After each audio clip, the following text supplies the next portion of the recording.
नमस्कार साथियों। आज से कुछ दिन पहले मैंने आपके संग एक वीडियो साझा किया था मानसिक स्वास्थ्य के ऊपर, जिसमें मैंने डिस्कस की थी बहुत सारे पैरामीटर्स या शील गुण, जिनके आधार पर हम ये पता कर सकते हैं एक आम आदमी के रूप में कि हम या हमारा साथी मानसिक रूप से स्वस्थ है अथवा नहीं। साथियों, ये तो सत्य है कि मानव संसाधन किसी भी देश का, किसी भी समाज का एक महत्वपूर्ण अंग होता है। अगर मानव संसाधन स्वस्थ है शारीरिक मानसिक रूप से, तो वो देश या वो समाज विकसित कैटेगरी में आते हैं। लेकिन अगर हम या कोई भी समाज आज भी पिछड़े या विकासशील की कैटेगरी में आ रहा है, उस दौड़ में आज भी शामिल है, तो ज़रूर उसे एक बार ये देखना होगा कि क्या उसका मानव संसाधन शारीरिक या मानसिक रूप से अस्वस्थ तो नहीं है। मानसिक स्वास्थ्य का अगर जिक्र देखें तो ये कोई नया जिक्र नहीं है। सदियों से, युगों से हमारे मनीषी, हमारे साधु सन्यासी, महात्मा, पथ प्रदर्शक, हमारे बुजुर्गजन हमको ऐसी लाइफ स्टाइल के लिए निर्देशित करते चले आ रहे हैं कि जिसको अपना करके हम एक स्वस्थ मानसिक जीवन के हकदार हो सकते थे और समाज के सुंदरीकरण में मदद कर सकते थे। लेकिन शायद हमने उनकी बातों को केवल सूक्तियाँ और नीति वाक्य मान के या मॉरल साइंस का चैप्टर मान करके उसको अपनी एसेंशियलिटी और नेसेसिटी की जो प्रेफरेंस थी उसमें से हटा दिया और फॉर ग्रांटेड की कैटेगरी में हम उन्हें ले गए। खैर, कोई बात नहीं। आज हम जिक्र करते हैं ऐसे ही पुराने साधु महात्माओं, सन्यासियों, महात्माओं और गुरुजनों के द्वारा दिए गए कुछ एक कोट्स को, कि जिनका पालन करके हम आज भी अपने देश को, अपने समाज को बेहतरीन बना सकते हैं और श्रेष्ठतम कैटेगरी में लाने में मदद कर सकते हैं, एक योगदान दे सकते हैं। तो इस क्रम में सबसे पहले मैं कोट लूँगी एक जो बौद्ध मत से अभिप्रेरित है, जो कि कहता है ego never accepts the truth. Ego माने अहंकार। बिल्कुल वैसे ही जैसे किसी की आंख पे अगर पट्टी बांध दें और तब उससे कहें कि बताओ क्या क्या देख रहे हो, तो उसे कुछ भी नहीं दिखेगा। विजुअल्स के बारे में वो नहीं रिपोर्ट कर पाएगा कि वो क्या देख पा रहा है। बिल्कुल उसी तरह अगर किसी व्यक्ति के दिल दिमाग पे अहंकार की पट्टी बंधी है तो उसको सत्य नहीं दिखाई पड़ता। उसके लिए सत्य क्या होता है? जो वो है वही सत्य है, जो उसकी अपनी सोच है वही सत्य है, जो वो जानता है, जो वो समझता है वही सत्य है।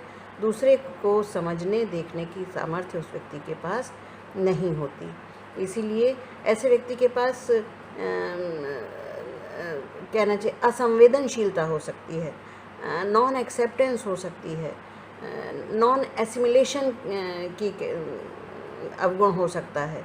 और जब इस तरह का व्यक्ति होगा तो समाज में एक तादाद में है, एक जो फ्लो है, एक जो हार्मनी है, वो निश्चित रूप से भंग होगी और स्वस्थ समाज की कल्पना हमसे दूर होती जाएगी।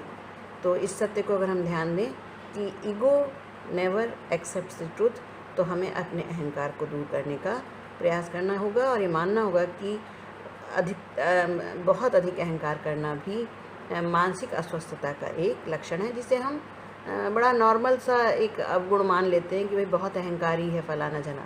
लेकिन ये अहंकार एक मानसिक अस्वस्थता का लक्षण है, व्यक्तिगत रूप से भी, और एक स्वस्थ समाज की परिकल्पना के लिए हानिकारक भी है।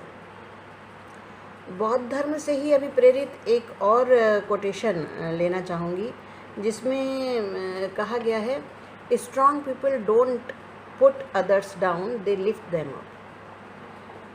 पहले भी इस विषय में बात हुई थी पुराने वीडियो में कि जब व्यक्ति किसी दूसरे के संग व्यवहार कर रहा होता है तो दो रूप होते हैं उसके, दो स्टेटस होते हैं उसके, या तो स्टिमुलस या तो रिस्पोंडेंट। तो जब हम स्टिमुलस हैं तो क्या हम किसी को बुलिंग तो नहीं कर रहे हैं, परेशान तो नहीं कर रहे हैं, उंगली तो नहीं कर रहे हैं, ऑल द टाइम उसकी रैगिंग तो नहीं कर रहे हैं, उसकी हंसी तो नहीं उड़ा रहे हैं, उसके ईगो को ठेस तो नहीं पहुंचा रहे हैं, उसके कॉन्फिडेंस को शेक तो नहीं कर रहे हैं। तो अगर हम ऐसा कर रहे हैं तो हम मानसिक रूप से स्वस्थ नहीं कहला सकते। जबकि ये सब बातें समाज में जब हम करते हैं तो इनको बहुत ही हंसी मजाक में लेकर के, इनको बहुत ही अनइम्पॉर्टेंट मानते हुए इनके प्रति अपनी जिम्मेदारी को नहीं समझते। लेकिन ये गलत है और एक स्वस्थ व्यक्ति मानसिक रूप से जो होगा वो हमेशा दूसरे को उठाने में मदद करेगा, दूसरे को आगे आने में मदद करेगा, दूसरे को तमसो मा ज्योतिर्गमय के उद्देश्य को पूरा करने में मदद करेगा, दूसरे के उत्थान में सहायक बनने की कोशिश करेगा, सही रूप से उसका मार्गदर्शन करेगा, सही गाइडेंस उसको देगा। बौद्ध धर्म से ही प्रेरित एक और कोट, बहुत प्यारा सा कोट है वो भी, जिसमें वो कहते हैं when you find no solution to a problem, it's not the problem to be solved but it is a situation और ट्रुथ टू बी एक्सेप्टेड। कि अगर किसी समस्या का हम समाधान कर रहे हैं, प्रयास कर रहे हैं, सच्चे दिल से प्रयास कर रहे हैं, लेकिन कई बार प्रयास के बाद भी अगर उस समस्या का समाधान हम नहीं खोज पा रहे हैं, वो समस्या हल नहीं हो पा रही है, तो हमें इस सत्य को स्वीकार कर लेना चाहिए कि वो समस्या समाधान के लिए नहीं बनी, बल्कि वो एक ऐसा सत्य है जिसे हमें स्वीकार करना होगा। यूजुअली होता क्या है, जब भी हम किसी चीज़ को परस्यू करते हैं, कोई भी समस्या को परस्यू करते हैं, तो हमारे मन का जो इंटरनल हमारा जो उद्देश्य होता है, जो इच्छा होती है कि मेहनत करेंगे ज़रूर, I will do, I can do वाली वो होती है। लेकिन जब हम नहीं कर पाते तो वक्त के साथ साथ हमारा इरिटेशन बढ़ने लगता है, दोषारोपण बढ़ने लगता है दूसरे पे, हम भाग्य और भगवान तक को कोसने लगते हैं, निराशा की कैटेगरी में भी के क्षेत्र में भी चले जाते हैं। लेकिन उस समय हमें अपने आप को धीरज बंधाना होगा और ये समझाना होगा कि जीवन की हर समस्या, जीवन की हर घटना हमें दो में से कोई एक चीज़ दे के ज़रूर जाती है, या तो सफलता का सुख या तो सीख। तो शायद ये वो समस्या थी, ये वो घटना थी जो हमें सीख दे के जाने के लिए बनी थी, ना कि सफलता का स्वाद चखाने के लिए। इस सत्य को हम समझेंगे तो निश्चित रूप से स्वस्थ मानसिक का एक और लक्षण हम अपने अंदर डेवलप कर पाएंगे। एक कोट ऐसा ले रही हूँ जो विवेकानंद जी की विचारधारा से विपरीत है, उन्हीं के द्वारा कहा गया है। वो कहते हैं कि तन जितना घूमता रहता है उतना ही स्वस्थ रहता है, और मन जितना स्थिर रहता है उतना ही स्वस्थ होता है। तो ये भी बात सत्य है कि तन या शरीर और शरीर की तुलना गाड़ी से की गई है, चलती का नाम गाड़ी।